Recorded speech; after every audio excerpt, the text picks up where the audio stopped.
یہ 1950 کا عمل ہے۔ فریر ہال میں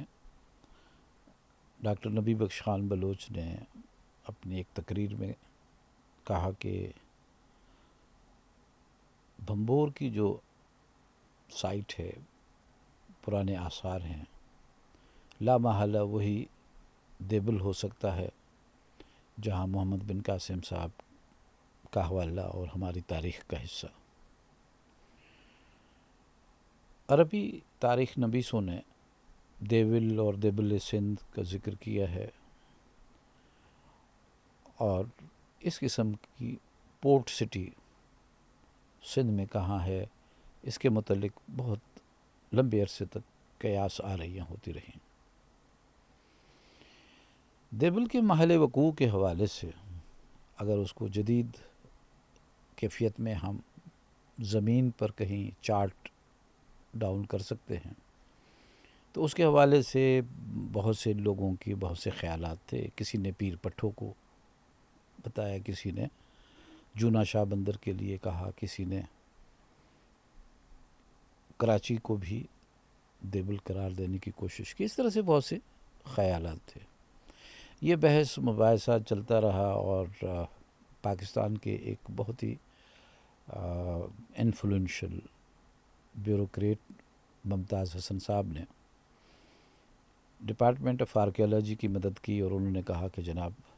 میں سمجھتا ہوں کہ بھمبور میں کھدائی ہونی چاہیے، آرکیالوجیکل انویسٹیگیشنز ہونی چاہیے، تاکہ اس امر کا پتہ چل سکے کہ واقعی یہ دیبل ہے یا دیبل کہیں اور تھا۔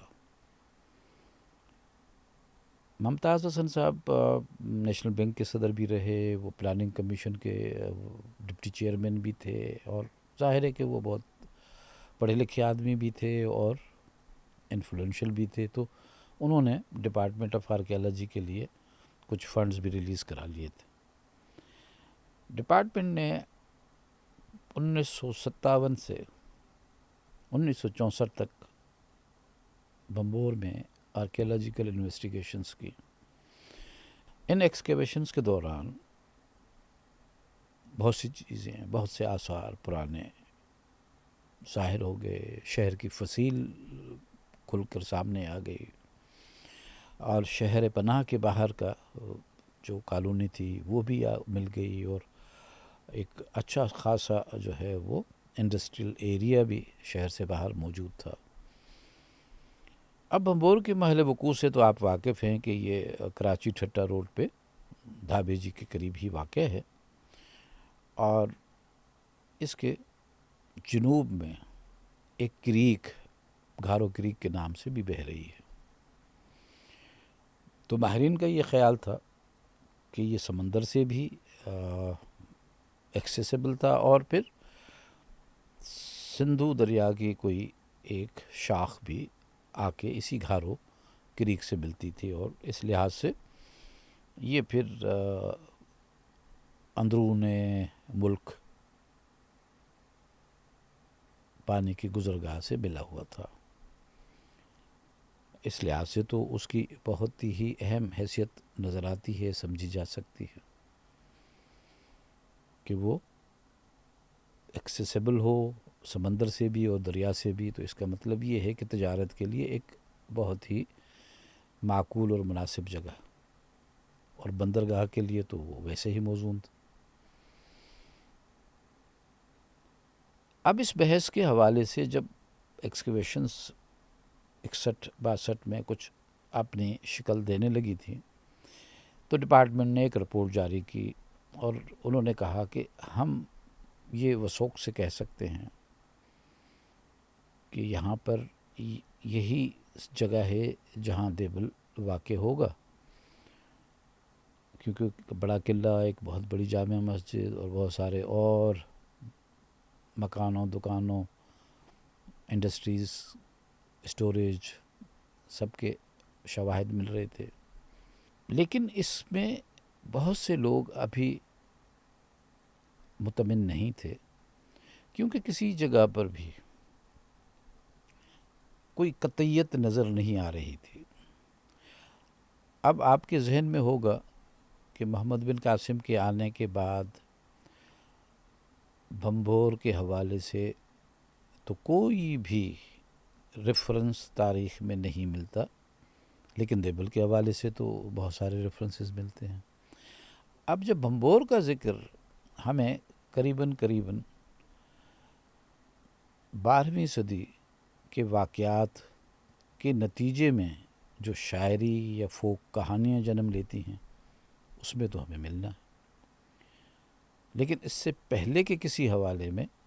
بھمبور نام بالکل ہی تاریخ میں یا کسی اور حوالے سے بالکل ہی آنکھوں سے اوجھل ہے۔ اب بھمبور اور دیبل کی اسی بحث کو نپٹانے کے سلسلے میں ہمارے ذہن میں خیال آیا کہ یہ جو ایکسکیویشن ہوئی تھی department of archaeology, doctor F A Khan مرحوم بہت ہی برگزیدہ اور ایک مشہور آرکیالوجسٹ تھے، جو انگریز کے جانے کے بعد انہوں نے ڈپارٹمنٹ کی قائد کے طور پر انہوں نے باغ دور سنبھالی تھی اور انہوں نے خوب اچھی طرح سے ڈپارٹمنٹ کو رن کیا۔ ہم چلے گئے بھمبور میں، اس کی سٹوریج میں جو آرکیالوجیکل سیرامکس ہوتی ہیں، یعنی یہ جو ٹھیکریاں ہوتی ہیں، جو ٹوٹے ہوئے برتن ہوتے ہیں جو ایکسکیویشن میں کھدائی میں ملتے ہیں، ان کو دیکھنا چاہا۔ ہم نے چاہا کہ دیکھ لیں کہ جو سیکوینس ڈپارٹمنٹ نے طے کیا ہے کہ جی 1 صدی قبل مسیح سے لے کر 13ویں صدی کے پہلی دہائی تک، پہلے نصف تک بھمبور یا دیبل ایک سیٹلمنٹ کے طور پر موجود رہا ہے۔ آپ کے ذہن میں ہونا چاہیے کہ 1960 کے بعد بہت سے اور مقامات تھے جہاں پر کھدائیاں ہوئیں۔ ایران میں بے تحاشا ایسی جگہیں تھیں جہاں کھدائیاں ہوئیں، نشاپور بھی ہے، سوسا ہے، سراف ہے، اور ان کی ایکسکیویشنز کے نتیجے میں بہت سی چیزیں جو برآمد ہوئیں وہ بالکل ایسی ہی تھیں جیسے بھمبور میں ہمیں مل رہی ہیں۔ اچھا، ان کی سیکوینسنگ جو ہے، ان کی ڈیٹنگ جو ہے، ان کو ایک عصر کا جو ان کے اوپر لیبل لگتا ہے کہ یہ کس دور کی چیز ہے، یہ کس دور کی چیز ہے، اس حوالے سے خاصا کام ہو گیا تھا۔ اور ان کھدائیوں سے پہلے کا جو کھدائیاں ہوئی تھیں جن کا علم ایف اے خان اور اس کی ٹیم کو تھا، جیسے سامرا کی کھدائی تھی، وہ بہت پہلے کھدائی ہو چکی تھی، لشکری بازار افغانستان میں کنٹمپریری سائٹ ہے، ان کی کھدائی ہو چکی تھی، تو ان کے ریزلٹس بھی موجود تھے۔ اب انہوں نے اپنی اسٹڈی کو، جو سیرامکس کی اسٹڈی ہوتی ہے، برتنوں کی ظروف کی جو ایک دیکھنا ہوتا ہے، ان کی ٹائپس کو سمجھنا ہوتا ہے، پھر ان کو ایک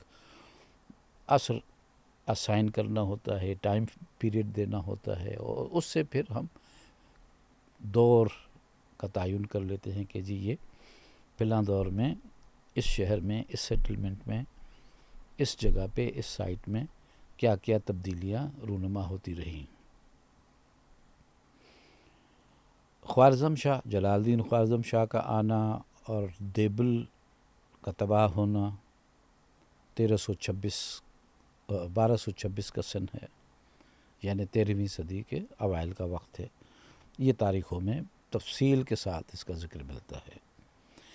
تو لہٰذا اب بھمبور میں ہمیں یہ دیکھنا تھا کہ کیا بھمبور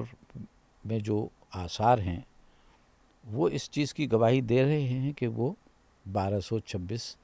تک وہ شہر آباد تھا اور اس کے بعد معدوم ہو گیا۔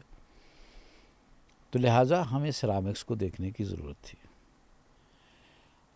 ہم نے جب اسٹوریج کو کھولا تو وہاں پر بہت ہی غیر سائنسی انداز میں وہ ساری آرکیالوجیکل سیرامکس رکھی گئی تھیں، جن تھیلوں میں وہ ڈال کے بند کی گئی ہوں گی، تھیلوں میں جو انہوں نے نمبر لگائے ہوں گے، وہ سارے آپس میں مل گئے اور اسٹوریج کی چھت زبون ہونے کی وجہ سے بارش کا پانی مٹی ادھر آتے رہے، اس کے بالکل ایسے لگتا تھا کہ ٹھیکریوں کا ایک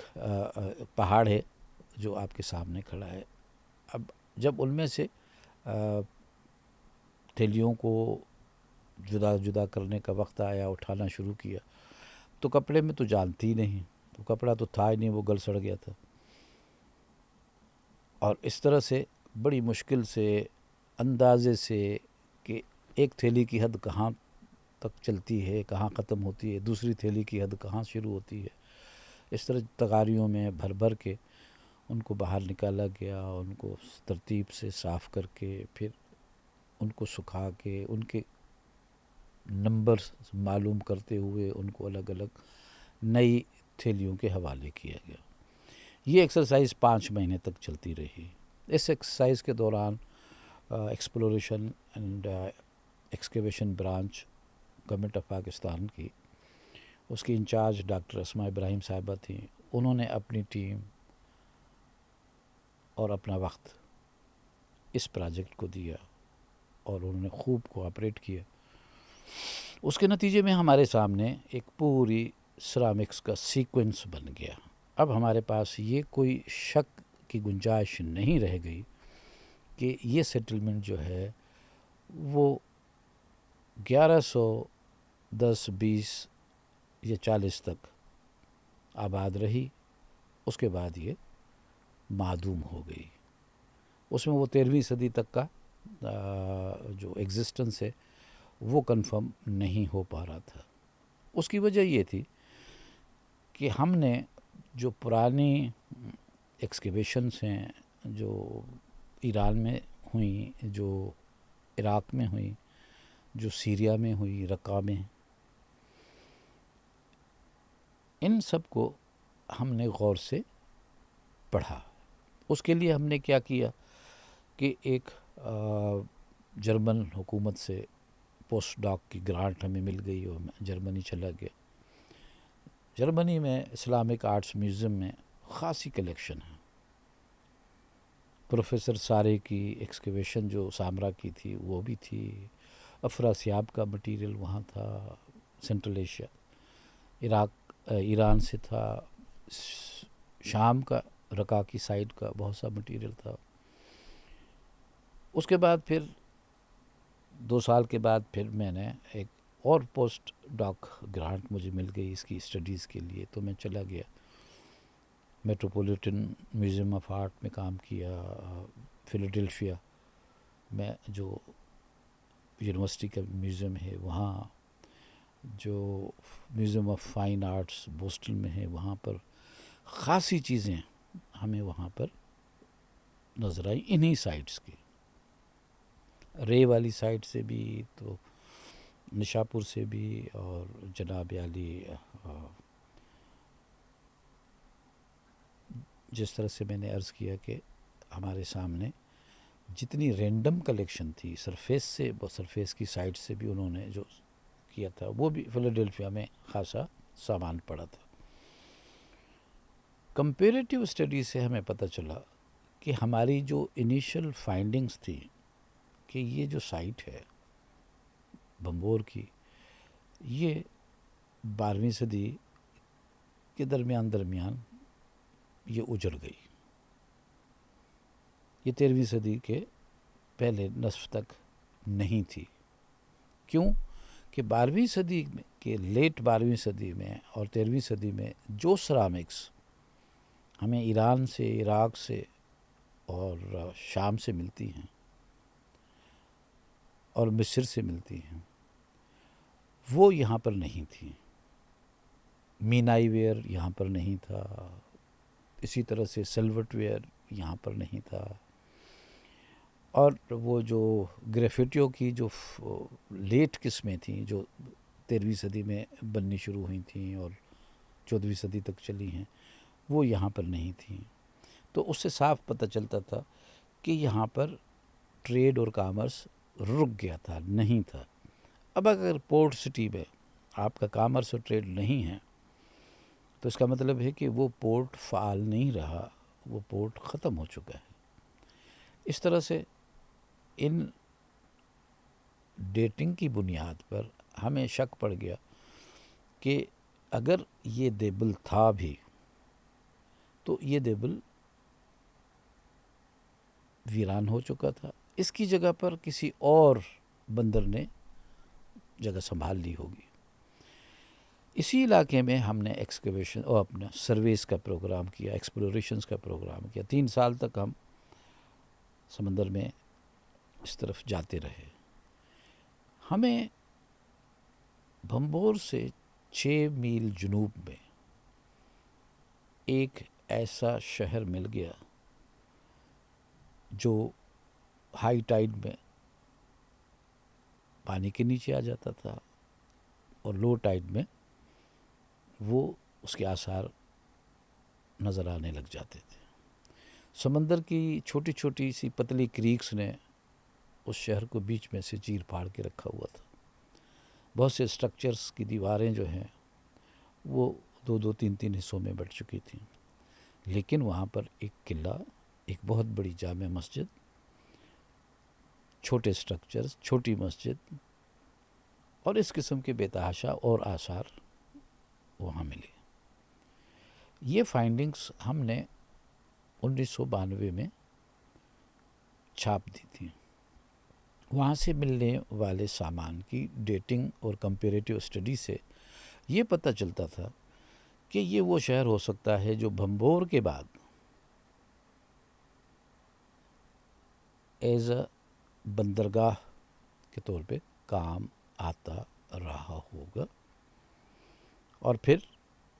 اس کے بعد جب خوارزم شاہ نے اس کو آگ لگا دی تو اس کے بعد وہ بھی معدوم ہو گیا۔ پھر اس کی جگہ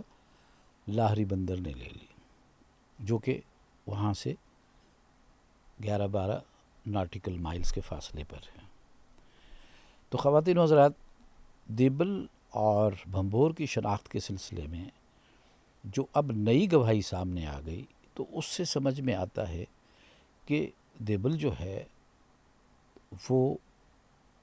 دیبل سندھ کے نام سے، ایک پورٹ ٹاؤن آف سندھ کے نام سے، اسی حوالے سے جاگرافی دانوں اور تاریخ نویسوں کے سامنے رہا اور انہوں نے اس کو اسی نام سے پہچانا۔ گویا کہ وہ ایک بندرگاہ جو سندھ کے بیوپار کے لیے موزون تھی اور جہاں سے ان کا رابطہ تھا۔ اب وہ بندرگاہ چاہے 6 میل آگے آ جائے یا 7 میل پیچھے چلی جائے، اس سے کسی کا وثوق نہیں، لیکن اس نے وہ نام برقرار رکھا۔ اس کے حوالے سے میں مثال دوں گا کہ دیبل 1226 میں برباد ہو گیا، اگر تواریخ جس طرح سے لکھتی ہیں، لیکن یہ نام ہمیں 14ویں صدی میں، 15ویں صدی میں، 16ویں صدی میں بھی ایک بندرگاہ کے طور پر ملتا ہے۔ ابوالفضل نے آئین اکبری میں بھی دیبل کو لکھا ہے۔ اسی طرح سے بہت سے اور لکھنے والوں نے اس کا ذکر کیا ہے، جو کہ اس وقت وہ کلاسیکل دیبل جو پہلا دیبل ہو سکتا ہے وہ تباہ و برباد ہو چکا تھا اور اس کا کوئی وجود نہیں تھا۔ لیکن ہم یہ سمجھ سکتے ہیں کہ یہ اس لیے نام کیری کرتا رہا کہ وہ مماثلت کے طور پہ وہ سینونیمس بن گیا کہ سندھ کی بندرگاہ، آپ اس کو دیبل ہی کہیں گے۔ یہی وجہ ہے کہ ہمیں بعد کے ادوار میں، تاریخوں میں دیبل کا ذکر ملتا ہے۔